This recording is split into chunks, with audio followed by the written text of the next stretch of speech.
안녕하세요.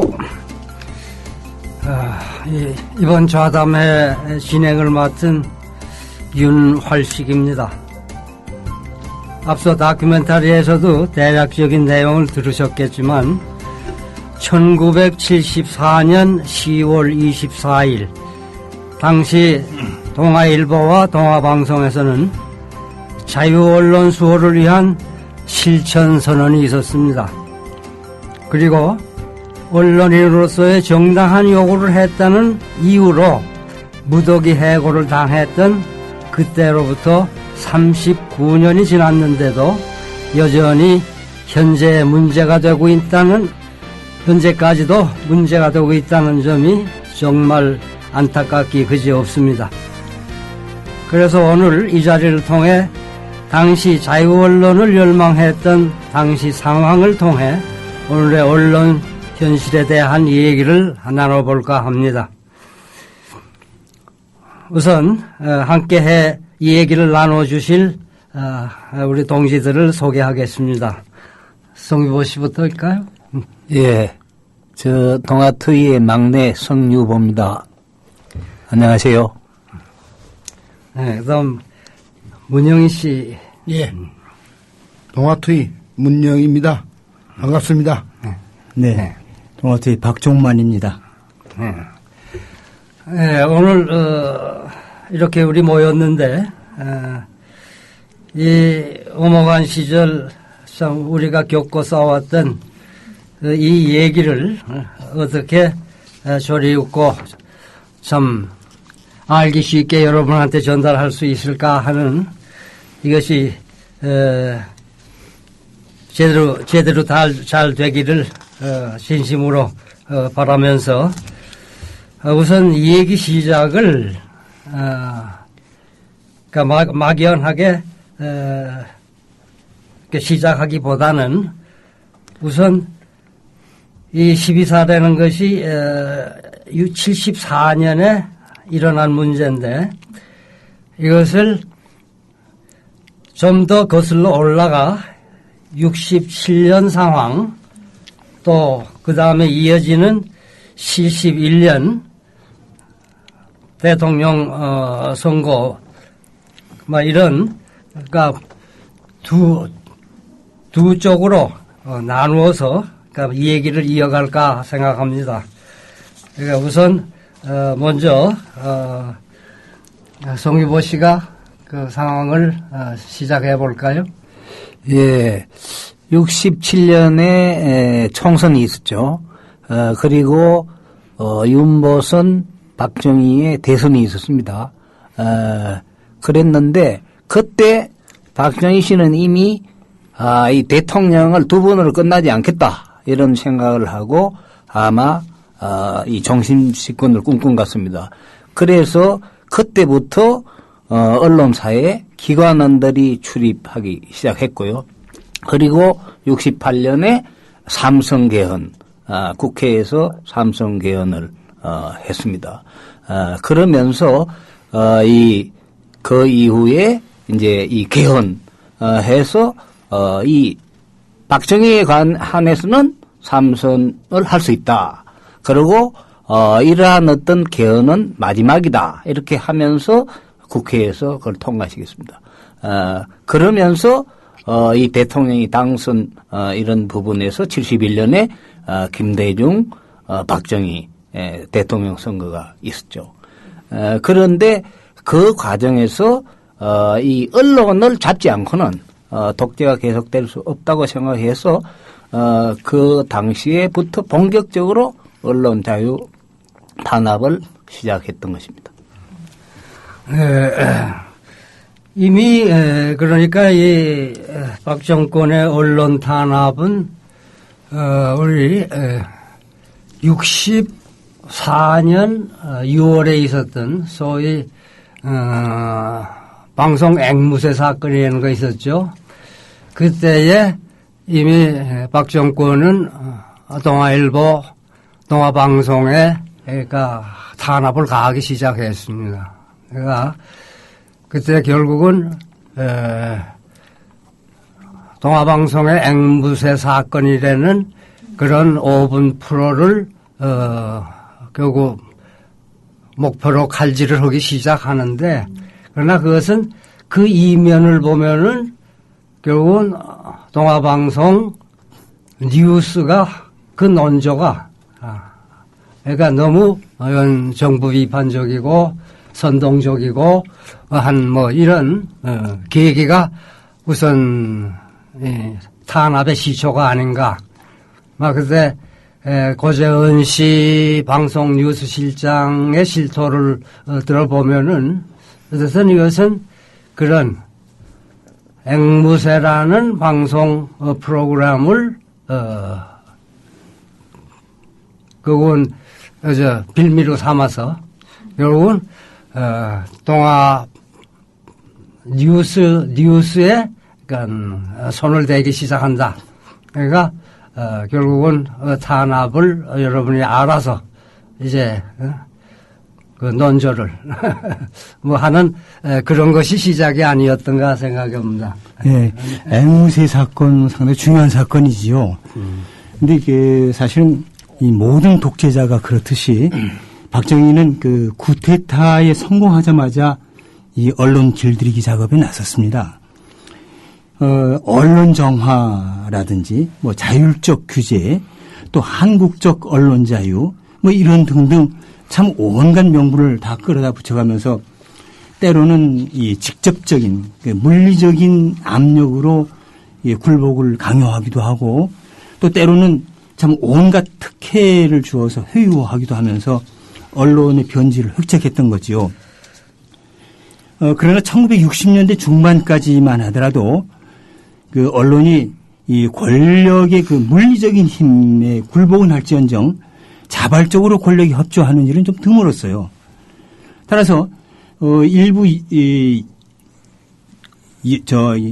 친여 매체들을 제외하고는 권력에 대한 그 감시견 역할을 하려고 그런 대로 노력을 했고 또 따라서 언론의 그 대권력 관계가 갈등 관계를 그런 대로 유지하고 있었죠.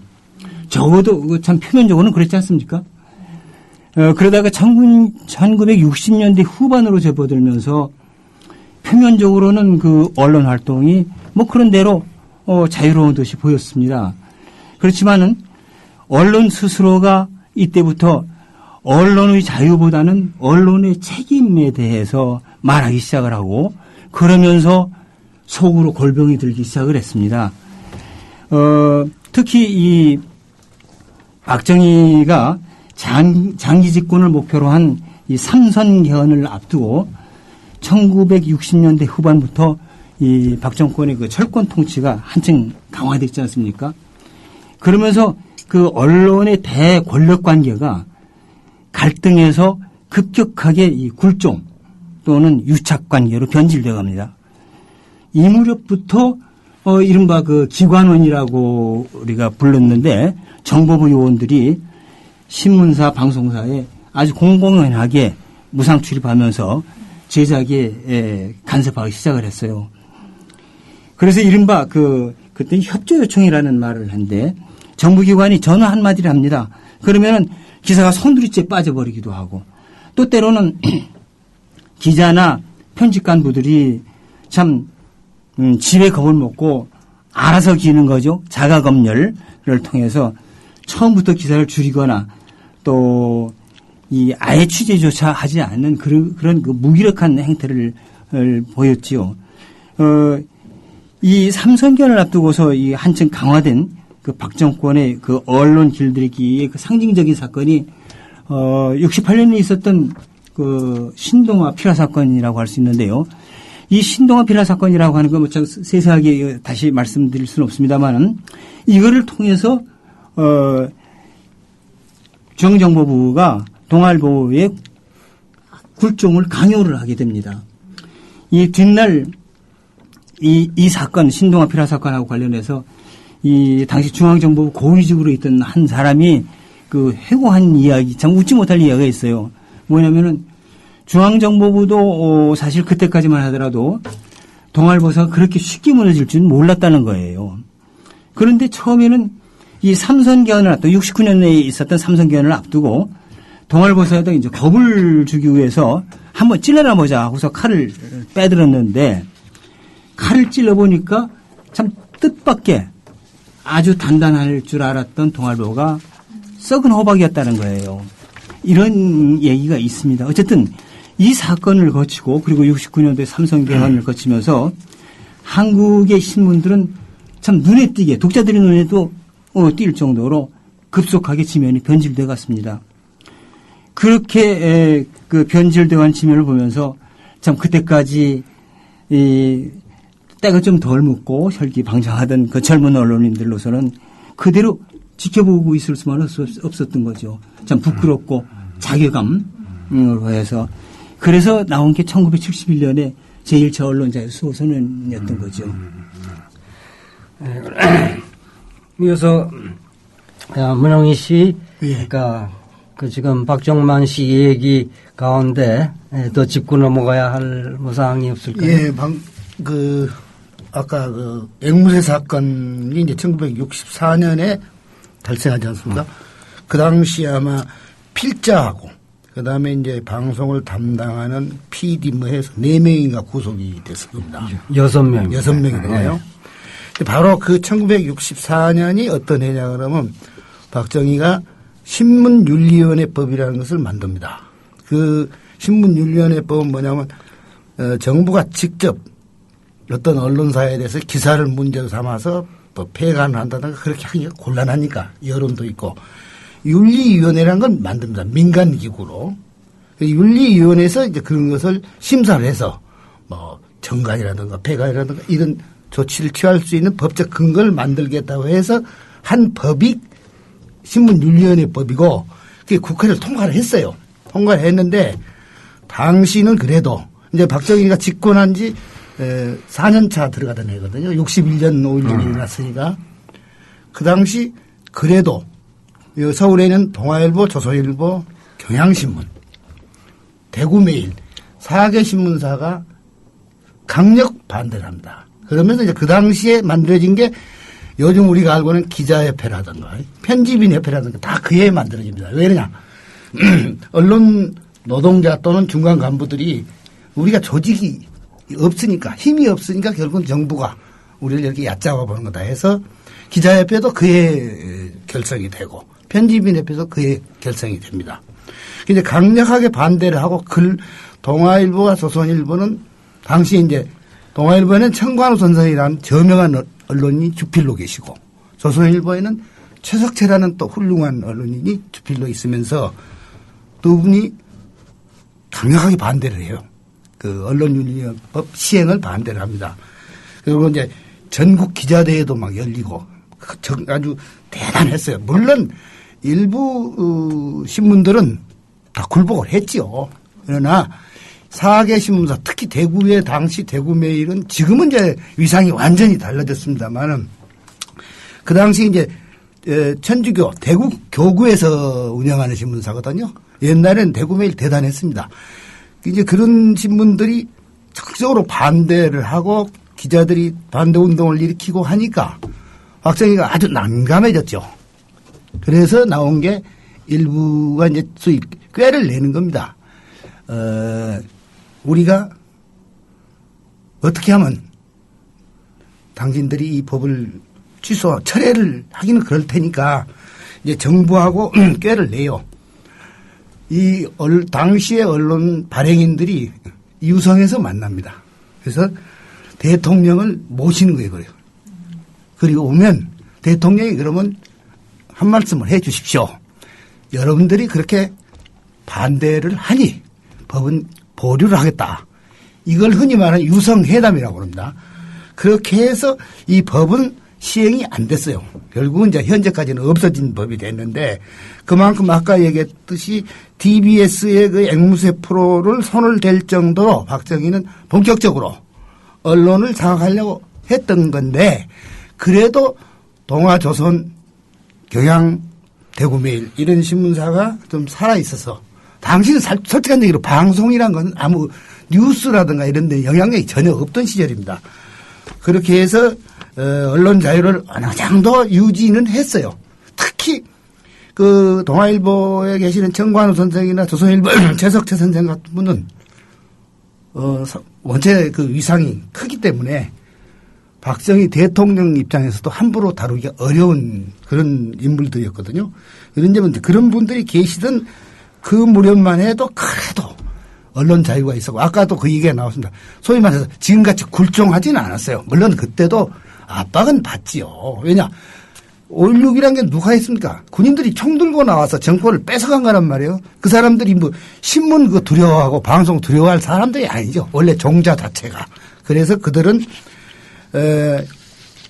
겉으로는 부드러운 표정을 짓지만 속으로는 계속 언론을 어떻게든지 휘어잡으려고 끈질기게 노력을 해 나갑니다. 나중에 또 얘기 계속 합시다. 네, 그러니까 물론 이제 우리가 이걸 일일이 다 이제 짚고 넘어가려면은 결국은 할 얘기가 너무 많습니다. 하여튼 요 앵무새 거는 그 제가 간략하게 그걸 간추려서 얘기를 마치려고 합니다. 그러니까 64년 그러니까 3월 24일에 박 정권은 계엄 선포합니다. 예.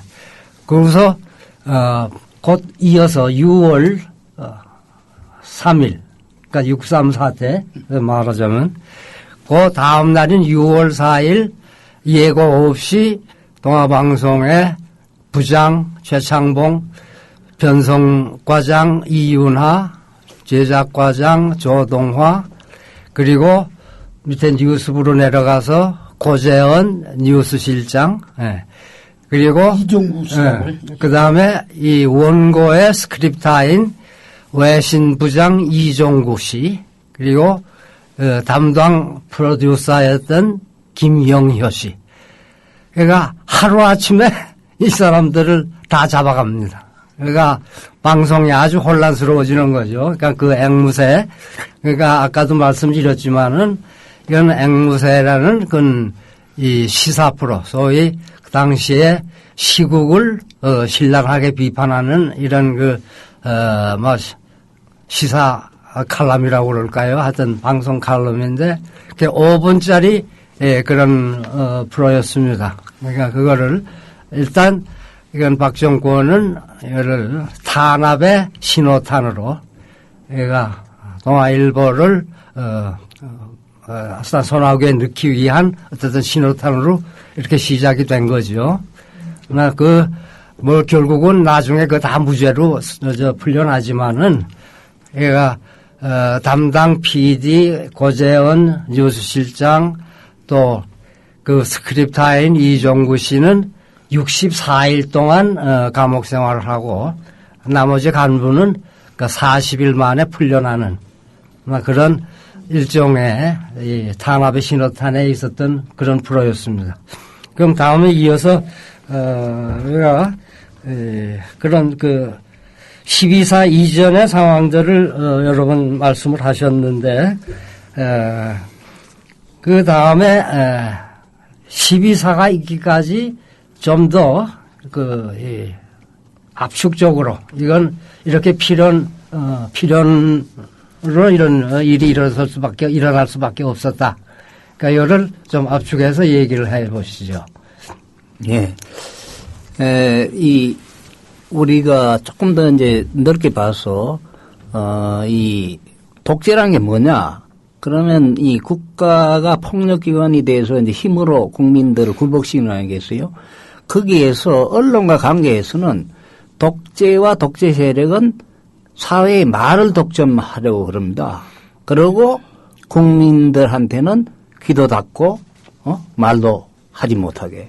그것이 이제 독재인데 그래서 유신 독재가 나고 나서부터 이 박정희 정권이 이제 출입만이 아니고 사사건건이 출입 담당 그때 이 담당을 생각을 해보면은 동아일보 아마 다 모든 언론사 그랬을 텐데 이 중앙정보부 국가 이제 보안사 그리고 정보사라게 또 있습니다. 그건 알려진 정보사 그다음에 치안본부 시경 해당 경찰서까지 6개 기관이 출입을 하거든요. 그러면서 일일이 그러니까 이 편집국장이 과연 그 신문사의 편집국장이 진짜 편집국장인지 안 그러면 기관원이나 중앙정보부가 편집국장인지 그래서 뭐 기사를 넣어라 빼라 뭐 몇 단어로 하라 사진을 싣지 말아라 이런 식이 오니까 언론이라는 것이 졸지에 말하자면 국민의 목소리가 아니라 정부의 홍보기관이 돼버린 것이죠. 그래서 이제 언론 자유 투쟁들이 그것도 이 언론사의 경영진이나 이 간부들은 이미 굴복을 했고 유신이 등장하면서 굴복을 했고 이 젊은 사람들이 거기에 대해서 이제 저항을 하기 시작한 것이죠. 그것이 이제 언론 자유 운동인데 우리 동아일보에서 74년 12사가 나기 전에 각 언론사에서 한 서너 차례 언론 자유 수호 선언이 있었습니다. 유신 독재 시절에 이 기자들은 좀 스스로를 포토라고 그랬어요. 포터, 짐꾼이라는 얘기죠. 이 관급 기사를 나르는 것 말고는 다른 일을 할 수 있는 게 아무것도 없다. 그러니까 리포터가 아니라 우리는 포토다. 뭐 이렇게 자조적인 그 표현을 하기도 했습니다. 이 1972년 가을에 이른바 그 10월 유신은 참 모든 언론을 공포 분위기로 몰아넣었지 않습니까? 아니 뭐 언론뿐만 아니라 나라 전체가 이 참 숨소리조차 쉴 수 없을 정도로 그런 상황이 됐죠. 아마 당시 상황을 지금 아무리 세세하게 참 실감나게 설명을 하더라도 이 요즘 젊은 세대 또 젊은 언론인들로서는 아마 상상하기가 좀 힘들 겁니다. 잘 아시는 대로 박정희는 1972년 10월 17일 국회를 해산시키고 그 헌법의 기능을 정지시키고 그리고 그 권한을 비상국무회의가 갖도록 하는 특별선을 발표했습니다. 그리고 이와 함께 전국에 비상계엄을 선포하고 그 모든 옥내 집회를 금지시키는 한편 대학이 휴교령을 내렸습니다. 그 시절에는 참 시위의 자유, 표현의 자유만 빼앗긴 게 아니었습니다. 이 독재 권력의 나팔수가 되기를 거부할 자유, 그것마저 박탈당했던 거죠. 이 정부 당국이 이 허용하지 않는 기사는 한 줄도 보도할 수가 없었고 반면에 정부 당국이 배급하는 기사나 해설 기사 같은 것은 빠뜨리지 않고 보도해야 했습니다. 그러니까 이 지금 언론 자유라고 하는 이야기를 입에 올릴 수가 없는 그런 상황이었습니다. 참 그런 언론을 향해서 젊은 학생들이 이 돌팔매질을 하는 건 참 너무나 당연한 일이었습니다. 그 무렵에 이 대학가에 가보면은 간혹 개와 기관원과 기자는 출입금지 그런 대자보가 나붙기도 했습니다. 참으로 참 아프고 부끄러운 일이었죠. 그런 상황에서 이 언론인으로서 자부심을 잃지 않으려고 애쓰던 뜻 있는 그 기자들의 경우 이 자신의 진로에 대해서 세 가지 선택지 사이에서 고민을 해야 했습니다. 그 한 가지 선택지라는 것은 언론계를 아예 떠나버리느냐 아니면 참 주는 월급이나 받으면서 죽은 듯이 살아가는 비겁한 샐러리맨으로 남느냐 아니면 언론 자유와 정도의 언론을 위해서 투쟁하느냐 그런 세 가지 선택지 사이에서 고민을 할 수밖에 없었어요. 그런 고민을 거듭하는 가운데 참 우리는 더 이상 이제 영혼 없는 기자로 살 수 없다. 그렇게들 생각을 하고 그렇게 젊은 기자들 사이에서 이심전심으로 뜻이 모아졌습니다. 그래서 이 우리가 1971년 동아일보 4월에 제1차 언론자유 수호선언을 했는데 그 후에 1973년 가을에 제2차 언론자유수호선언, 제3차 언론자유수호선을 연거푸 발표를 하고 그리고 74년 보면은 우리가 그 조직적으로 자유언론 투쟁을 하기 위해서는 무슨 조직이 필요하다. 노조를 결성하게 되고 그리고 74년 여름에는 기자협회를 개편하게 됩니다. 그래서 그 자율론 실천선언이 있기까지 참 정말 숨가쁜 그 투쟁을 벌이게 된 것이죠. 사실 이 1974년 10월 24일에 있었던 그 12.4 자유언론 실천선언에 대해서는 꽤 많이 알려졌어요. 그런데 그것이 있기까지 동아일보사 안에서 기자들이 얼마나 많은 노력과 힘든 투쟁을 벌였는지에 대해서는 그다지 뭐 이렇게 많이 알려진 게 없는 것 같습니다. 그래서요. 네. 사실 우리도 요즘 이제 하도 세월이 많이 흘러놓으니까 동아일보도 노조가 있었느냐 이런 질문을 많이 받아요. 왜냐하면 지금 동아일보가 노조가 있긴 있어요. 얘기 들어보니까 있는데 그게 노조가 아니거든. 사실 어용 노조라는 거죠. 형식상으로 만들어 놓은 거예요. 조선일보, 동아일보, 중앙일보 다 노동조합이 있긴 있는데 언론 노조에 가입도 안 했고 활동도 거의 안 하고 있습니다. 그런데 우리가 74년 3월에 결성한 노동조합은 조금 성격이 달라요. 왜 그러냐. 아까 말씀 나왔지만은 이제 1차 언론자유 수호선언, 그 당시는 수호선언입니다. 12사는 실천선언이고 개념이 굉장히 차이가 있습니다. 1차 수호선언, 2차 수호선언, 3차 수호선언. 그렇게 3번 했어도 실익이 없었어. 1차가 이제 굉장히 중요한 시점이거든요. 1971년 4월 27일이 공화당의 박정희하고 민주당의 김대중 후보가 대선 경쟁을 하게 됩니다. 누가 봐도 물론 이제 공화당 지지하는 세력이 있긴 있죠. 당시 박정희는 농민들한테는 좀 인기가 있었습니다. 왜냐? 막걸리 마시고 하는 그 사진이 많이 퍼지고 굉장히 서민적인 걸로 알려져 있었지만 이랬든 저랬든 독재를 하고 당시 여론은 정권은 좀 교체돼야 된다는 여론이 강했다라고 이제 우리는 그렇게 파악을 했는데 동아일보 자체가 다른 신문은 말할 필요도 동아일보 자체가 보도를 편파적으로 객관적으로 중립을 안 지켰어요. 왜 그러냐?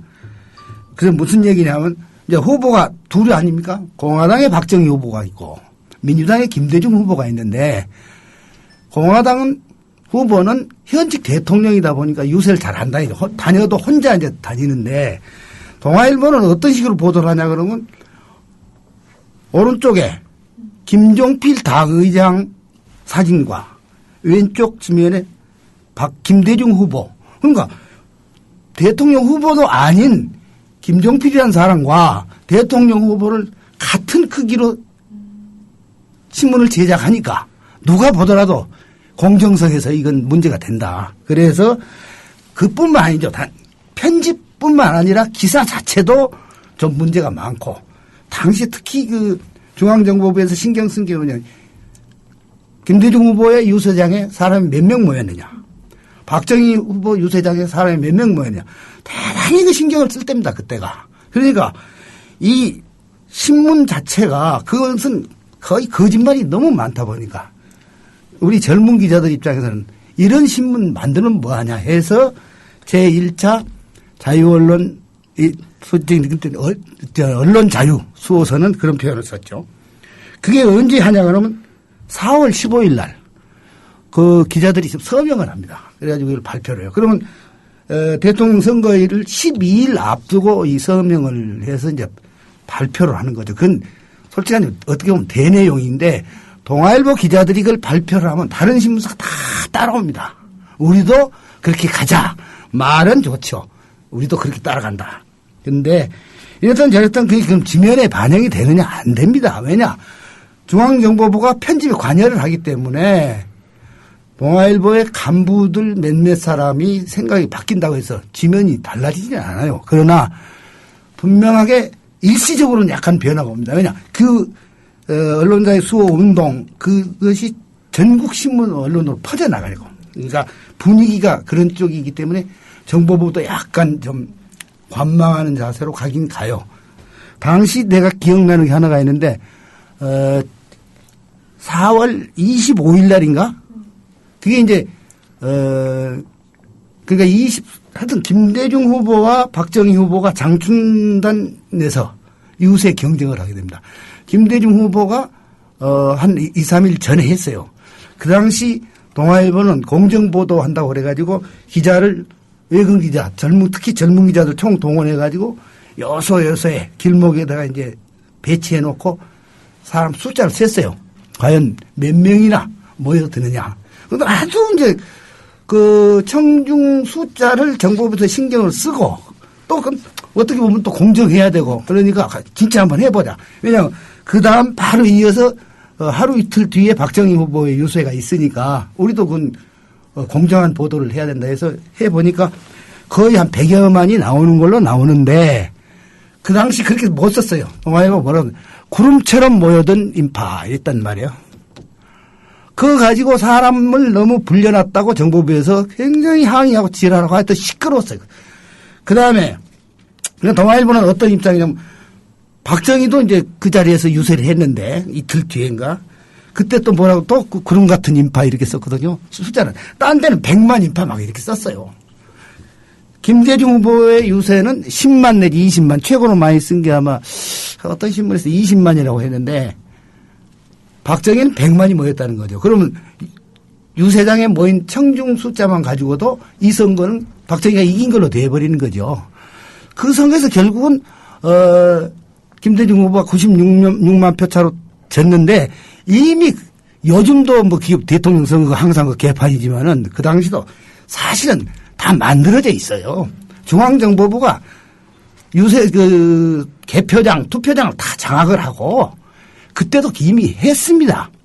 뭐 이번에 뭐 박근혜 후보와 문재인 후보만의 문제가 아니에요. 옛날부터 우리나라 정권은 집권 세력은 김대중 노무현 시대만 빼고는 항상 그렇게 투표장, 개표장 모든 선거를 저희 정보기관에서도 장악을 했기 때문에 저는 좀 항상 그 투표 행위 자체를 부정적으로 봅니다. 우리나라 야당은 그런 거 하나도 못 막으면서 무슨 투표를 하는지 무슨 선거를 하나 나오는지 참 내가 이해가 안 간다. 저 장난치는 거 아니냐 하는 정도로 저는 투표에 대해서 굉장히 부정적인 생각을 가지고 있는데 그 당시도 그랬었어요. 그래서 우리가 좀 그 12.4 자유언론 실천선언 그 이쪽으로 얘기가 넘어가야 할 것 같습니다. 네. 예. 그러니까 그 긴박했던 그 참 극적이고 감동적이었던 그 실천선언 그 상황 그게 그 있기 전에 그 노조 얘기를 좀 해야 될까요? 생략하죠. 뭐. 그러면 시간이 그러니까 시간 12.4 네. 상황으로 넘어가는 게 좋겠습니다. 네. 그 12.4가 이제 아까 말씀했듯이 그 전에 수호선언에서 그다음에 실천선언으로 이렇게 명칭이 바뀌는데 사실 이미 유신 때부터 언론사의 경영진이나 사주들이 이미 박정희 독재에 굴복을 했기 때문에 사실 수호할 게 없었어요. 뭘 지킵니까? 그 전에 언론 자유가 잘 지켜졌는데 이게 침해받는다 하면 우리가 수호를 해야 되는데 이미 다 내다버렸어요. 그래서 이제는 수호가 아니라 언론 자유는 우리의 실천 과제다. 그렇게 바뀌는 거죠. 그래서 거기에 요점은 4가지가 있습니다. 하나는 언론 자유는 그 누가 지어주는 것이 아니다. 언론인 스스로가 쟁취해야 할 일이다. 이 부분이 첫째 명제입니다. 그리고 그걸 하기 위해서 일체 외부 간섭을 배제한다. 예를 들면 뭐 청와대가 됐든 뭐 중앙정부가 됐든 외부 간섭을 배제한다. 그리고 그러한 활동을 하다가 연행되면은 그거는 그 잡혀간 이러한 기자들이 돌아올 때까지 언론사에서 기다린다. 뭐 그때 농성까지도 못했어요. 그러니까 뭐 농성인데 표현을 돌아올 때까지 기다린다. 그게 이제 농성 아니겠습니까? 농성한다. 그리고 외부 기관의 출입을 금지한다. 그렇게 이제 그게 4가지 요점인데 이것은 이제 실천이 어떻게 되냐? 그러면은 우리가 그 결의를 했으니까 신문에 보도하자. 이렇게 요구하는 건 당연한 거 아닙니까? 뭐 우리가 그냥 허공에 대가 말 한마디 끝날게. 그런데 보도하자고 했는데 회사가 거부를 했어요. 정말 그렇게 중대한 어떤 이런 문건을 보도하자고 하는데 안 한 거죠. 그래서 제작 거부에 들어갔습니다. 아마 언론사에서 제작 거부가 해방 공간에 이때는 모르겠는데 그 이후에 저는 아마 처음으로 저는 그래서 이제 제작 거부를 들어가서 밤 12시까지 그래서 그날 이 12시에 보통 그 동아일보가 초판이 나오는데 12시, 6시 계속 신문이 안 나오다가 밤 12시에야 겨우 신문이 나왔는데 그 신문이 과연 제대로 배달됐는지 궁금합니다만은 어쨌든 보도를 함으로써 이게 이제 그 제작 거부 끝났습니다. 그것이 12.4 언론 자유 실천 선언의 첫날의 모습이었습니다. 네. 그 12.4 그 이전에 잠깐만 좀 또 그 보통 그 12.4 선언에 대해서 아까도 말씀드렸습니다만 그건 이제 잘 아는데 그 사건이라고 하는 게 그저 어느 날 갑작스럽게 생긴 사건이 결코 아니었습니다. 그 이전에 71년 이후서부터 73년 12.4 그 기간 안에 거의 매일같이 참 이 뜻맞는 동료들끼리 젊은 기자들입니다만 주로 어울려서 참 울분을 토로하고 또 투쟁 방향을 의논도 하고 또 때로는 그 1단짜리 기사 하나를 한 꼭지 살리기 위해서 철야농성을 되풀이했습니다. 철야농성은 아마 73년에도 우리가 9월, 10월, 11월 달에 여러 차례 철야농성을 했습니다. 그런 그 과정을 거쳐서 그래서 12.4라고 하는 꽃을 피울 수가 있었던 거지요. 그 12.4 이후의 얘기를 또 하면은 사실 12.4 선언 이후에도 이 지면 변화가 거의 일어나지 않았습니다. 그 얼마 동안은. 당시에 그 우리나라의 그 모든 신문 방송은 이 정부의 가이드라인을 벗어나서 제작할 수가 없었어요. 아까 그 우리 성교 씨도 말씀을 했습니다마는 참 이 편집국장은 있으되 편집국장이 제 역할을 못하니까 편집국장이 있는지 없는지 모를 그런 정도였습니다. 정부가 이 중요하게 포장해서 발표하는 그런 기사는 기사 가치 유무하고 관계없습니다. 없이 그날 톱 기사예요. 그리고 정부에 불리한 이른바 그 문제 기사 그런 거는 편집 간부들이 이 자체 검열에 의해서 기사 가치를 아주 형편없이 평가 절하하거나 송두리째 그 삭제하는 일이 참 다반사였습니다. 심지어 어떤 기사는 참 취재 기자가 송구하기도 전에 정보부 등에서 먼저 요거는 몇 단짜리 이렇게 지시하는 일이 적지 않았습니다. 그러니까 말하자면 정부라고 하는 하나의 사령탑에 의해서 움직이는 그 하부기관 같은 언론기관들이 그런 시절이었죠. 그래서 이런 현실을 그때까지도 12.4 이후에도 별로 변한 게 없었어요. 그래서 이거를 바로잡기 위해서 우리가 참 비상한 노력을 했는데 그 기자협회 분회를 중심으로 해가지고 그 동아일보 지면과 동아방송을 분석 평가하고 그리고 대책을 논의해서 편집 간부들에게 그 시정책을 건의하고 그랬습니다. 이제 그런 노력에도 불구하고 지면이 눈에 띄게 변하지 않으니까 그 12.4 선언이 있은 얼마 후에 11월 12일 이 전국 14개 도시에서 이 천주교의 시국 집회가 열렸어요. 그 시국 집회를 둘러싸고 이 제작 거부를 또 했습니다. 이런 과정을 통해서 동아일보 지면이 많이 달라지기 시작을 했습니다.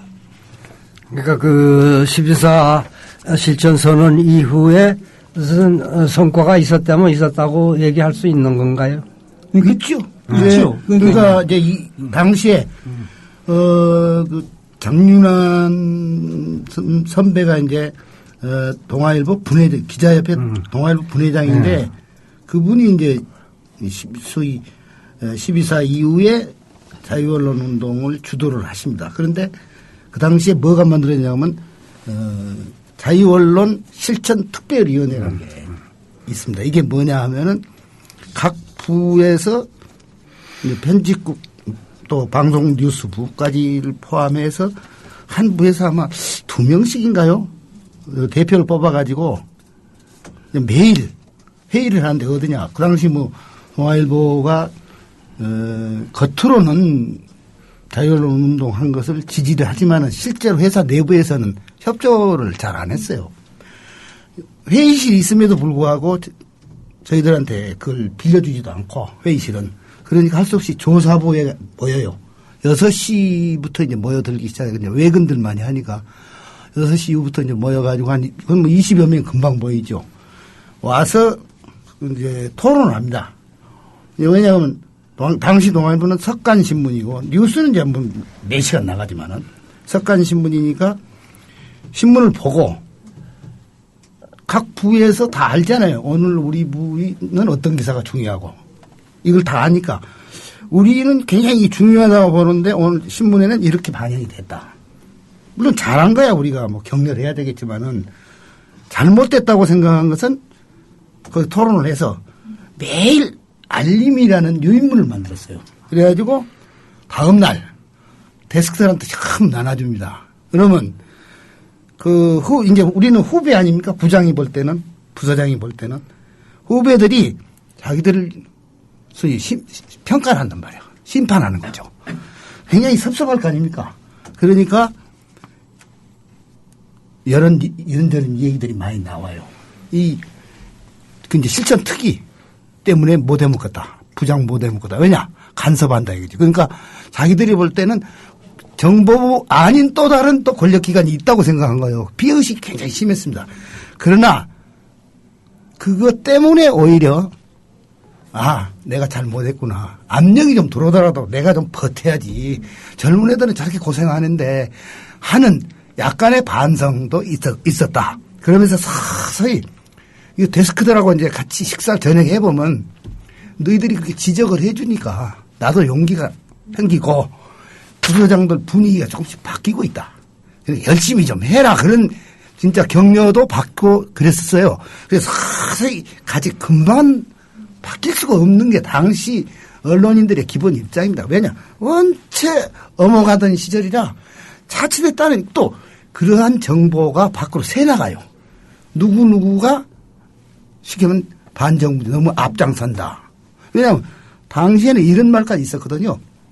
중앙정보부에서 월급을 받는 부서장이 있다라는 외국 신문에 소개가 물론 명단이 소개되는 거 아니고 뉴욕타임스에서는 그런 당시에 기사를 썼어요.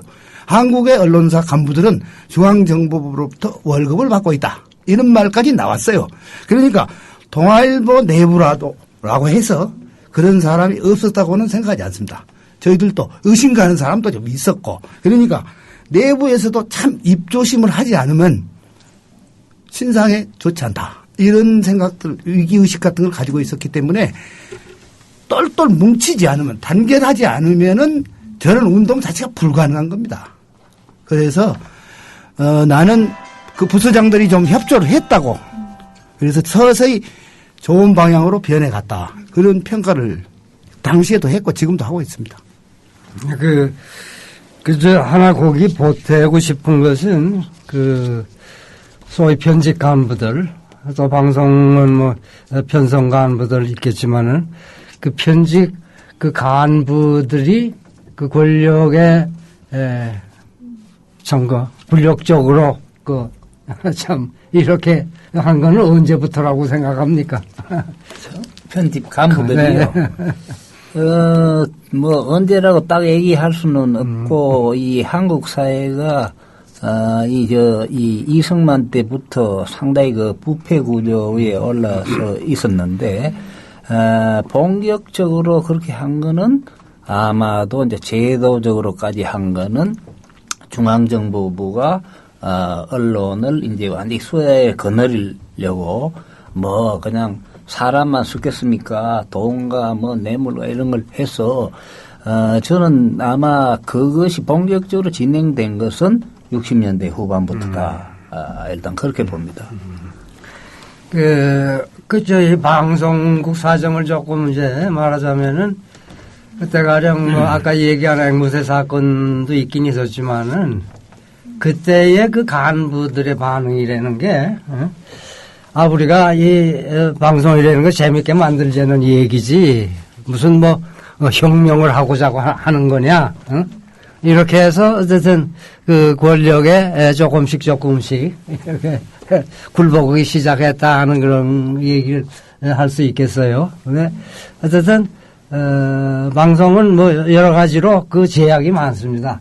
그러니까 뭐 이 방송을 다시 허가 받으려면은 그 전파관리법인가 뭐 이런 게 있어서 뭐 그런 그 약점도 있긴 있지만은 또 대개 방송 간부들이라는 게 방송은 어쨌든 재미있어야 한다. 그러니까 그때 말이죠 60년대 초면은 동아방송을 하면 어쨌든 그 KBS가 국영방송이지요, 뭐 그것은. 그러니까 그거만 존재하던 때에 60년대 초에 MBC가 나오고 그다음에 DBS 동아방송이 나오고 또 서울방송이 나오고 이제 TBC 중앙방송이 나오고 그랬는데 어쨌든 그 사람들은 어떻게 하든지 재밌는 방송. 이것이 조금 문제인데, 그 사람들은 이 방송을 거의 언론이라고 생각지 않은 것 같아요. 그러니까 그런 초기 단계에 고칠 수밖에 없었던 그런 현상이긴 하겠지만은, 제가 보니까요, 지금, 청취자가 질문을 했네요. 이제 우리 얘기를 듣고 아마 느낌이 있어서 그러겠죠. 지금은 먹고 살만한데 배가 고픈 시대도 아닌데 언론인의 직업윤리가 왜 자꾸 바닥으로 떨어지느냐 이런 질문을 했어요. 이건 굉장히 이제 토론하기에는 상당히 어렵고 시간이 좀 걸리는 주제지만은 그래도 저분이 저런 질문을 하셨으니까 우리 각자 자기 입장에서 왜 요즘 언론인들 직업윤리가 자꾸 바닥으로 떨어지는가 이런 대한 의견들을 한번 얘기하고 갑시다. 나는 이런 생각이 듭니다. 우리가 언론인 생활할 때 지금부터 30년, 9년, 40년 전에는 그 당시는 기자들은 그래도 물론 이제 저임금 때문에 많이 속상해하고 힘들어했죠. 월급이 언체 낮으니까. 그러나 우리가 떠난 이후로 언론사는 아주 봉급이자고 지금은 뭐 아주 가장 인류 기업으로 돼버렸지만 그 당시는 그랬습니다. 그런데 그때는 신문사를 경영하는 발행인들이 의식이 좀 떨어지거나 돈벌이 수단으로 신문사업을 했지 기자들은 그래도 뭐 좀 하려고 했었어요. 좀 투쟁도 하고. 예를 들면 아까도 그런 얘기가 나왔습니다마는 동아일보 기자들이 자유언론, 언론자유 수호 선언을 한다 그러면 흉내지만은 바로 따라오기도 했어요. 그건 뭐 전국적인 현상이니까. 그런데 지금은 왜 그런 게 안 되느냐 하면은 이제는 언론인들이 너무 어려운 시험을 거쳐서 기자가 돼서 그런지는 몰라도 권력화 돼버렸다. 이제 옛날에 언론이 권력은 아니었거든요. 권력에 이용을 당한다든가 권력에 협조하는 측면은 있었어도 언론사 자체가 큰 권력이라고는 우리 당시에는 전혀 그런 생각을 안 했는데 지금은 언론 자체가 권력이 되다 보니까 직업윤리가 있을 수가 없죠. 직업윤리라면 결국 돈을 얼마나 더 버느냐. 언론 자유 보도를 제대로 해서 내가 뭐 언론인으로서 평가를 받겠다 이런 생각은 전혀 없고 요즘 젊은 애들 그게 참 심각한 문제다. 우리나라가 앞으로 진짜 비관적입니다. 이 사람이 되기 위해서 소위 훌륭한 사람이 되기 위해서 언론사를 공부한 게 아니라 월급을 많이 받기 위해서 언론사 들어갈 준비를 하고 있고 실제 들어가서 일을 한다니 이건 앞으로 우리나라 도대체 어떻게 될 것인가 진짜 걱정이에요. 진짜 네. 걱정. 제 생각에는 이런 생각이 들어요. 뭐냐면은 지금 우리나라가 아마 단군 일에 이만큼 언론 자유를 누린 때가 없었을 것 같습니다. 이 문제는 우리가 이 얘기를 진행하다가 갑자기 지금 정치자 요구에 의해서 이제 답변을 하고 있는데, 그러니까 우리 얘기하고자 하는, 그러니까 이 얘기가 자꾸 옆으로 가서, 그러니까 우리 12사 얘기서부터 또 다시 올라가려고 네, 그렇죠. 예, 예. 그러니까 우리가 이 12사 이 문제는, 저는 그때 사실 방송국의 차장 중간 간부였는데, 참 그 변직국에서 실천선언을 하면서 그 모여서 그 뜨거운 열기, 그 결렬한 뭐 이런 결의들, 난 그걸 보고 그때 울었어요. 감동이 깊었습니다.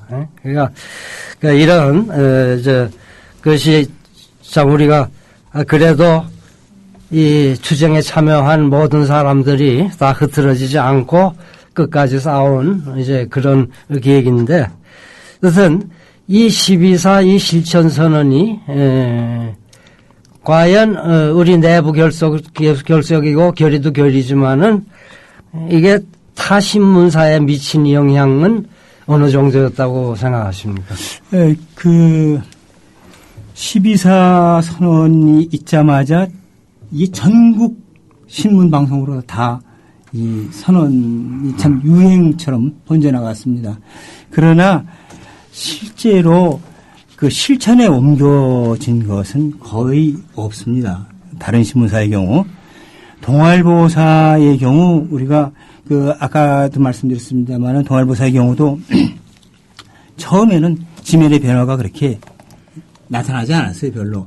그런데 아까 말씀드렸습니다만 그 기업 분해를 중심으로 해서 간부들에게 끊임없이 시정을 촉구하고 그런 활동을 통해서 지면이 점점 활기가 살아나기 시작을 했어요. 그래서 지면이 이제는 볼만한 신문이 돼 가는구나. 이렇게 되니까 급해진 건 박정희였어요.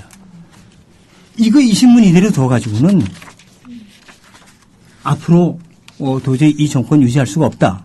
이런 판단을 하게 된 거죠. 그래서 그런 판단에서 나온 조치가 바로 광고 탄압. 참 전대미문의 사건, 세계 언론사상 거의 유례를 찾아볼 수 없는 그런 사건이 벌어지게 된 거죠.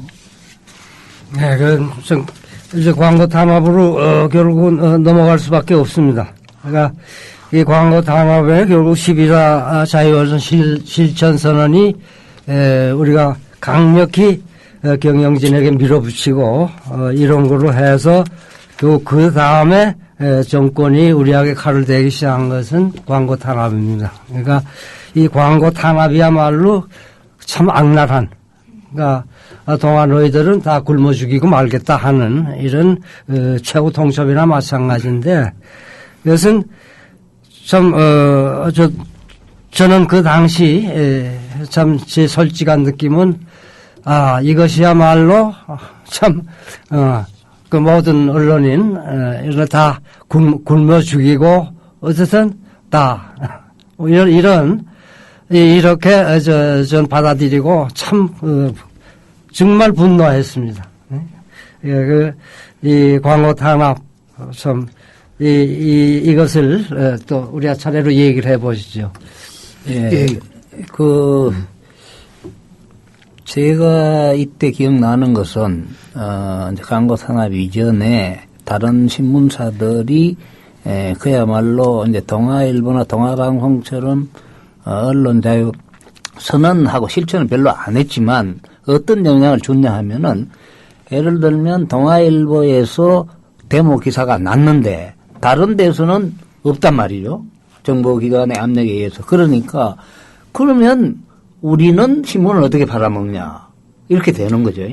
그러니까 심지어는 제가 이제 그때 당시에 편집부에 있어서 들었는데, 그러면은, 야, 동아일보에서는 3단으로 나가니까 너는 2단만 해. 예를 들면 그렇게 단수를 지정해 줬다는 거거든요. 그렇기 때문에, 그때 당시에 이 어떤, 이 사회적인 분위기 자체가 이 언론 자유 운동을 해서 엄청나게 바뀌는, 그래서 이제 완전히 그냥 학원 데모나 뭐 그냥 이 천주교나 개신교의 기도회나 이런 것을 다 파묻다가 이게 뭐 조금이라도 나가니까 다른 데에서도 우리도 보도하자 이렇게 해서 이제 난리가 난 거죠. 그래서 이제 이 동아일보를 죽여야 되겠다. 동아일보를 죽여야 되겠다. 이렇게 되는 건데, 저는 이 동아일보에서 처음에 이제 백지 광고를 낸 것은 이제 압력을 넣어서 내니까, 야, 이것은 박정희가 모든 언론사에 대해서 동아일보, 동아방송만이 아니라 우리한테 밑보이면 너희들 다 굶어 죽는다. 광고 수입이 없이 어떻게 사냐. 이거 번복이라 보였다고 생각합니다. 그래 했는데, 시민들이 전혀 이제 이 모르던 어떤 이런 기사들이 막 나오고 하니까 동아일보를 살리자. 우리라도 살려야 되겠다. 이렇게 해서 이 광고를 보냈는데, 저는 그 자체에서 그 광고에 참여한 이런 사람들이 그 시대에서 그걸로 해서 저는 또 엄청난 정도의 이 시대적 각성을 광고를 통해서 느꼈다고 합니다. 뭐 고등학생도 있고 뭐 변호사도 있고 신부도 있고 학생도 있고. 그래서 제가 그때 당시 기억에 남는 이 몇 가지가 있는데, 예를 들면 하나는 이런 게 있습니다. 이 서울대 법대에 이제 23회 동기생이라고 하는 사람들이 돈을 모아서 내면서 광고를 어떻게 했냐면, 배운 대로 실행하지 못한 부끄러움을 이렇게 광고한다. 우리가 배운 대로 실행하지 못하고 있는 것을 우리가 광고한다. 그러니까 자기 반성의 광고를 실었죠. 또 이 고등학교 선생 두 사람은 이제 뭐라고 가르칠까, 학생들에게. 그런 광고라든가. 또 이제 이 광고 이런 언론 자유라는 부분이 자기 당대만의 문제가 아니고 우리 시대, 앞으로 미래 세대까지 이렇게 문제가 된다고 생각한 어떤 사람은 새로 태어날 아기의 자유를 위하여 광고를 낸다는 것이고요. 뭐 육군 중위가 광고 낸 것도 있고, 그리고 또 가장 가슴 뭉클하게 한 것은 어떤 이대생이 동아 너마저 무릎을 꿇으면 나는 이민 갈 거야. 그런 광고도 했습니다. 그래서 저는 이거 자체가 동아 광고나 이 부분이 박정희가 생각한 것 이상으로 광고 탄압이 격려 광고로 가면서 저는 그 시대에 엄청난 충격을 줬어요. 그리고 그것이 도저히 걷잡을 수 없었기 때문에 이 친구들, 언론 자유를 하는 친구들을 언론계에 놔둬서는 안 되겠다. 다 쫓아내야 되겠다. 그래서 본격적으로 동아일보사에 압력을 넣지 않느냐. 그렇게 생각합니다. 지금 격려 광고 그 얘기를 하시는데, 청취자들이 이해를 좀 돕기 위해서 그 배경, 격려 광고 그게 나오기까지 배경이 조금 말씀드리는 게 좋을 것 같아요. 동아일보 지면이 이제 12.4선언 이후에 변화가 되기 시작을 하니까 아까 말씀드린 대로 박정희가 참 급해지기 시작을 해서 광고 탄압을 하는데, 그게 12.4선언 나온 이후에 한 두 달이 채 못 돼서 12월 중순경부터 광고 탄압을 시작을 합니다. 그래서 12월 24일 그 무렵에 이제 아주 본격적으로 그게 드러나기 시작을 해요. 12월 말에 광고가 없는 거예요. 그러니까 동아일보가 그때 백지 광고, 그 광고면을 백지로 내게 됩니다. 이렇게 되면서 제일 먼저 이제 그 격려 광고를 하신 분들이 그 홍정희 선생 하셨고, 그리고 지금 알려지기로는 김대중 전 대통령께서 하신 광고가 제1호라고 알려지고 있습니다만은, 어쨌든 그 격려 광고가 지금 우리 성 의원 얘기한 대로 그 시대에 정말 수많은 사람들의 가슴을 뭉클하게 했습니다. 그때 그 동아일보 지면을 장식했던 그 수많은 격려 광고, 그리고 민의 함성이라고 생각이 되는데, 그거 지금 생각하면은 참 40년 가까운 세월이 지났는데도 지금도 좀 우리가 이 가슴 뿌듯하고 참 벅차오르는 그렇습니다. 이 광고 탄압 사건이 있은 이후에도 4년 정도가 지나서 박정희가 결국 정권이 무너졌습니다마는, 사실 우리는 동아일보 지면이 격려 광고로 장식될 때 그때 우리는 그런 민의의 함성을 들으면서 아, 박정희 정권의 종말이 정말 가까워졌구나 하는 거를 예감할 수가 있었습니다. 그때 참 감격스러운 광고들이 많았어요. 근데 그 시노트 신부, 특히 그 양반은 너무 감동적이었어요. 생각나는 게 있으면 좀 소개를 하시죠. 시노트 신부는 이제 영종도, 그분의 성당이 영종도인데, 영종도가 이제 인천에서 멀잖아요. 열심히 진짜 민주화 운동에 참여를 했죠. 본인이 또 광고도 많이 끌어왔지만은 그게 아주 적극적이었어요. 굉장히 적극적이었습니다. 격려 광고를 어떤 것을 냈는지 기억은 안 나는데 그분이 동아일보 기자들의 자유언론 투쟁을 어느 정도로 적극적으로 지지했냐 하면은 3월 17일 날 우리가 쫓겨나게, 그러니까 16일 날 밤이 되지요. 우리하고 함께 편집국에서 보냈습니다. 그리고 우리가 양심선언이라는 걸 작성을 해서 시노트 신부한테 맡겼어요. 그 시노트 신부는 바로 얼마 안 있다가 강제 추방당하죠. 그러다가 미국서 이제 미국 신부인데 오래 계시다가 몇 년 전에 우리나라에 다시 와서 현재 지금 국내에 체류하고 계십니다. 이제 80이 좀 넘었을 거예요. 좀 대단한 분입니다. 우리나라를 위해서 예를 들어서 3.1운동 당시에 스코필드 목사가 우리나라를 위해서 그렇게 싸웠다 하면은 우리가 시노트 신부는 우리나라의 민주화 운동과 관련해서 결코 잊어서는 안 될 굉장히 훌륭한 은인이다. 저는 그런 생각을 합니다. 참 그때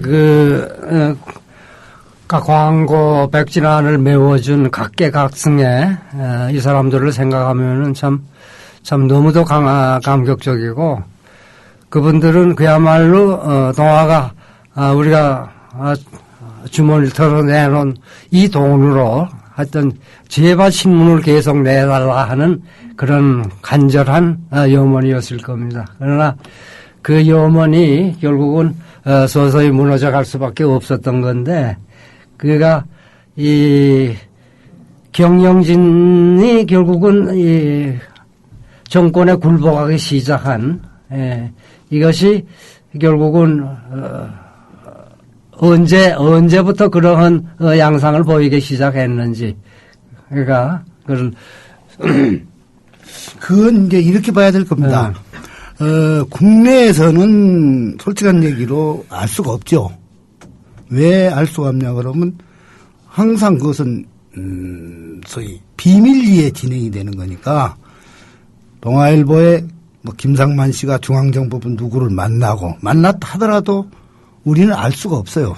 근데 이런 게 이제 어디서 나오냐 그러면 미국의 나라라고 있어요. 미국 정부 문서 보관소. 그 미국의 정부 문서 보관소는 30년이 되면은 비밀 해제를 합니다. 그것이 이제 저희 동아투이가 몇 년 전에 국가 상대로 손해배상 청구 소송을 하기 위해서 자료를 수집하는데 틀림없이 나라에 가면은 자료가 있을 것이다 해서 우리가 이제 미국에 있는 서건석 씨라고 하는 우리 동아투이 동지를 나라에 파견해서 그분이 문서를 보니까 관여에 있어요.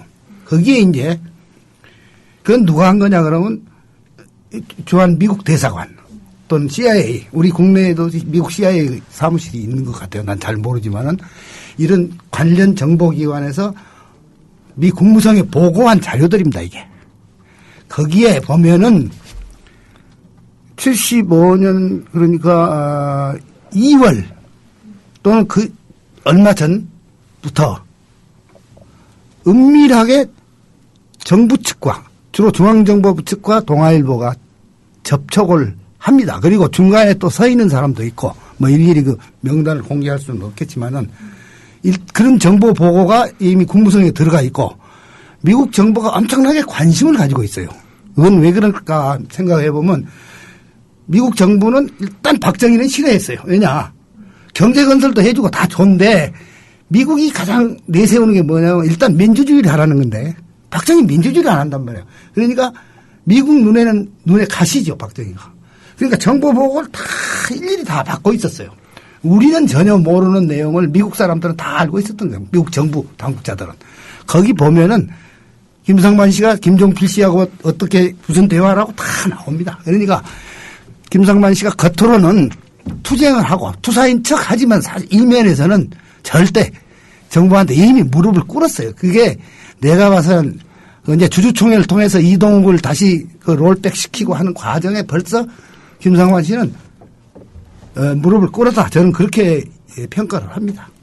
그 동아일보가 무릎 꿇은 것은 뭐 그 제작 거부 농성을 하던 사원들을 강제로 그 폭력으로 끌어낸 거 그때부터 이미 그 무릎을 꿇었다고 봐야지요.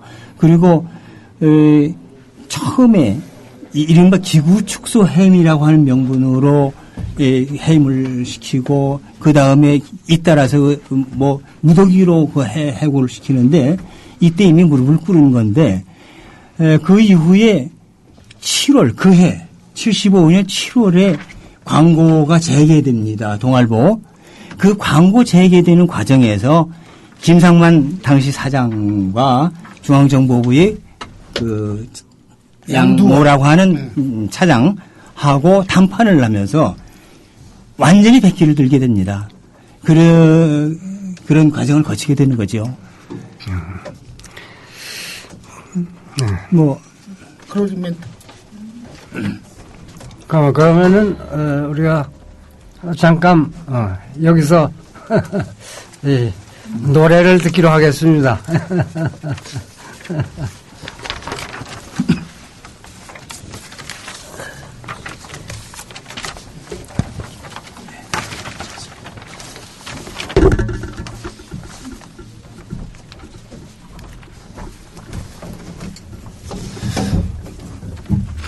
안녕하세요. 애국 시민 여러분, 해외 동포 여러분, 그리고 동네 주민 여러분 안녕하십니까? 저는 여러분의 조합원 DJ 노래꾼 손병휘입니다. 원래 오늘은 손병휘 나란히 가지 않아도 이 시간에 전설과 같은 그런 투사들 네 분을 모시고 사랑방 좌담회를 듣고 있는 겁니까? 저 밖에서 듣고 있었는데 참 어투는 참 구수했지만 참 가슴 아픈 얘기들을 듣고 있었어요. 예. 저는 손병이라고 합니다. 선배님들. 안녕하십니까? 네. 동아방송 하면은 동아일보에 대한 뭐 어떤 많이 추억들을 갖고 있겠지만 동아방송은 사실은 음악한 사람으로서는 절대로 잊어서는 안 되는 방송이었죠. 왜냐하면 최동욱 선생께서 우리나라 최초의 방송 DJ로서 탑툰쇼라던가 또는 3시의 다이얼 이런 걸 하셨었잖아요. 그래서 아주 우리나라 음악한 사람들에게도 의미가 깊은 방송이었습니다. 지금 유인물을 나눠드렸는데요. 자, 우리 조합원 여러분들께서도 같이 했으면 좋겠습니다. 이 노래는 제가 부르는 게 아니라 같이 부르려고 갖고 왔어요. 이 노래들을 지금 선배님들께서 70년대 많이 부르셨다고 들었습니다. 맞습니까? 예. 네, 아침 이슬, 민족해방가 선구자. 예. 민족해방가는요, 저희에게도 아주 뜻이 깊습니다. 87년 6월 항쟁 때 그때 제일 많이 불렀던 노래가 이 노래였어요. 대학생들이. 예. 자, 일단은 뭐부터 부를까? 그럼 신나게 민족해방가부터 부를까요?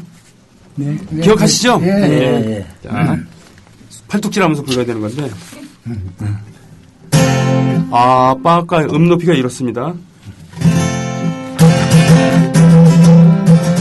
셋넷 아빠과 서름에서 해방된 민족 싸우고 또 싸워서 찾은 이 나라 첫발이 약힌 놈이 남북을 갈라 백합 하셔 앞세운 수탈의 나라 이 땅의 민중들은 피를 흘린다 동포여 일어나라 해방을 위해 손잡고 광화문에 해방기 휘날리자 동포여 일어나라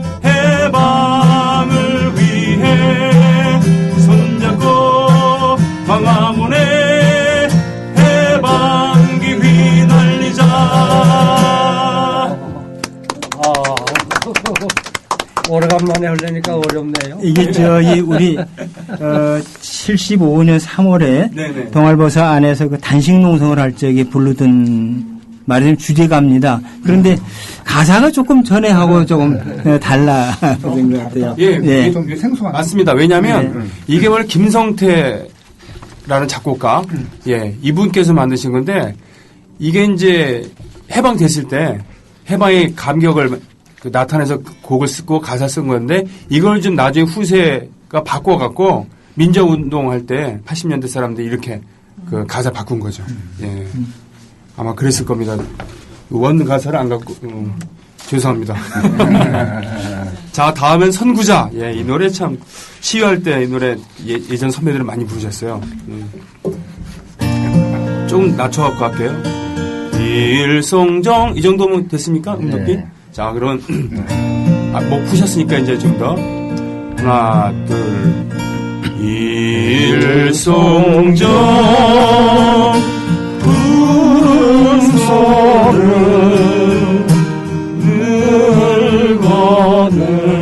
늙어 갔어도 한 줄기 해방강은 천년 두고 흐른다. 지난 날 강가에서 날리던 선구자 지금은 어느 곳에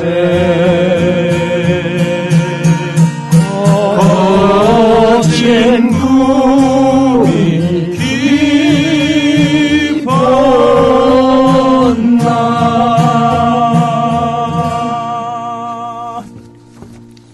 노래 끝날 때 우리 다 같이 손뼉을 치면 저희 때는 사실 이 노래는 잘 안 불렀거든요. 근데 선배님들 이 노래 많이 부르셨죠? 많이 불렀어요. 저는 우리 집사람이 이 노래를 아는 바람에 내가 결혼을 했는데. 우리 지금 돌아가신 심재택 동지가 있는데요. 네네네. 그분의 18번입니다, 이게. 그 윤혜영이라고 하는 그 당시엔 독립투사였는데 나중에는 저 친일로 돌아섰다고 하더라고요. 예, 그 바람에 이 노래가 죽었죠. 예. 하지만 뭐 후세 기억하고 우리들이 이 노래를 그 시위에서 민주화 투쟁을 하면서 언론 자유를 수호하기 위한 투쟁에서 많이 불렀으니까 그 노래 그 자체로 의미가 있는 거 아니겠습니까? 예. 자, 마지막에 이제 우리 끝날 때 이제 옷깃을 여미고서 이 노래 부르면서 항상 마쳤잖아요. 그죠? 네, 그리고 사실 술자리에서도 막 놀다가도 이 노래 부를 때는 다 같이 단추도 잠그고 어깨 걸고서 비장하게 노래 부르면서 이제 예의 있게 마치고 그랬는데 아침 이슬을 부르면서 예, 이 시간을 제 순서를 마치는 걸로 하겠습니다. 준비되셨죠? 예.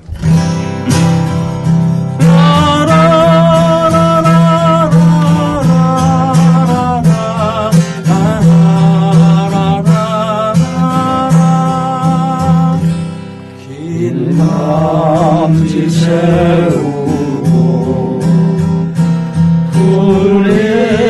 풀잎마다 맺힌 진주보다 더 고운 아침 이슬처럼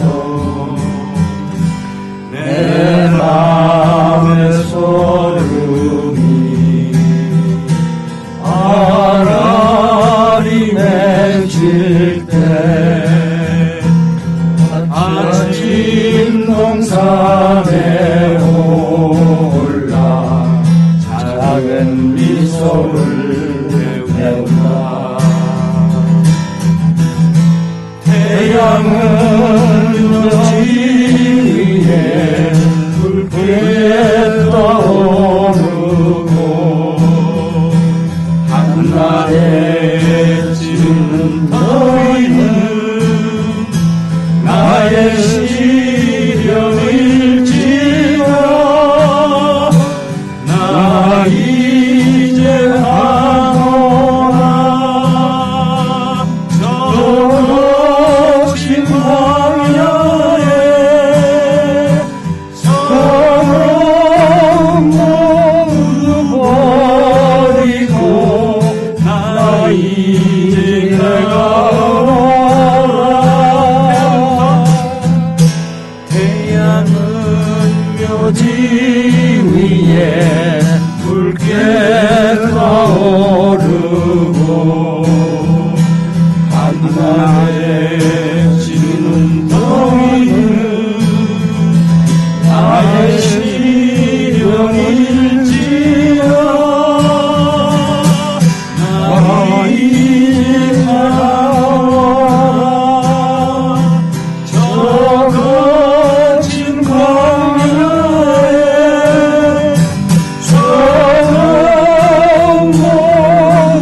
그리고 이 노래 부르려고 이제 출근한 겁니다. 이제 좀 나가도 됩니다.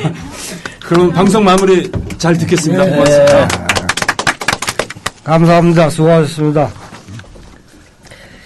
오늘 우리가 처음 시작할 때는 이게 시간이 남으면 어떨까 생각했는데 시간이 거의 끝나갑니다. 그럼 우리가 마무리를 아까 우리 경영진의 변화 까지는 얘기를 했는데 그 맞아 다듬질 못한 것 같고 이제 3월 17일 쫓겨나는 상황을 우리가 좀 설명을 해야 될 것 같아요. 그러니까 요즘 밖에서 그런 동아의 정통성은 이제 동아투에 있다. 이것을 후배들이 많이 물어보거든요. 이것은 3월 17일 날 저희들이 밖으로 나오면서 발표한 동아투의 성명서 안에 있는 말입니다. 그게 제가 잠깐 읽어드릴게요. 이제 동아는 어제의 동아가 아니다. 폭력을 서슴지 않은 언론이 어찌 민족의 소리를 대변할 것인가. 그러나 우리는 결코 절망하지 않는다. 몸은 비록 동아의 사옥을 떠나지만 동아의 정통성은 우리와 함께 있기 때문이다. 동아의 정통성을 지닌 우리는 이 참담한 현실을 딛고 일어서 동아를 되찾아야 할 의무를 통감하고 있기 때문이다. 이 처절한 순간에 우리는 12사선은 그날의 감격을 새삼 되새기게 된다. 바로 여기서 이제 우리가 나오면서 동아일보 너희들이 가지고 있는 5, 60년 된 정통성 그건 우리한테 있다라고 선언하고 너희는 껍데기만 남아있다. 현재 지금 광화문에 높이 선 그 빌딩은 동아일보의 껍데기가 남아있는 겁니다. 그 몸은 우리한테 있어요. 그 정신은. 그리고 오늘이 바로 12사 39주년 기념식입니다. 6시부터 프레스센터 19층에서 시작합니다. 하고 관련해서 이 언론이 정도의 언론이냐, 이 사이비 언론이냐 하는 거는 결코 그 진보나 보수냐 하는 그런 그 이념적 잣대나 진영 논리로 평가해서는 안 된다고 생각합니다. 그 평가 기준은 무엇보다도 그 진실을 추구하느냐 안 하느냐 하는 거고 또 언론이 그 정치 권력을 비롯해서 경제 권력, 문화 권력, 뭐 종교 권력 이런 모든 권력을 감시하는 그 감시견 역할을 하느냐 안 하느냐 이런 것에 따라서 평가를 해야 된다고 보는데 그런 기준에서 볼 때 지금 우리나라에서 이른바 그 주류 언론이라고 하는 이 보수 언론들 특히 지금 조중동으로 그 한 묶음으로 싸잡아서 얘기를 하지 않습니까? 이 보수 신문과 방송들이 참 우리가 후하게 점수를 주더라도 결코 정도의 언론이라고는 할 수 없다.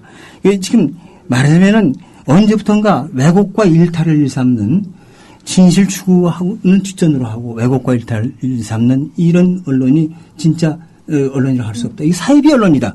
이렇게 규정을 할 수밖에 없습니다. 그래서 동아일보는 지금 방금 얘기한 대로 진실을 추구하는 그런 언론이 아니라 사이비 언론, 말하면 가짜 언론이다. 이렇게 얘기를 해도 지나친 말이 아니라고 생각합니다. 우리는. 마지막으로 시간이 이제 조금밖에 남지 않았는데. 네. 이 본질적으로 언론의 자유라는 것은 언론사나 언론인의 자유가 아닙니다.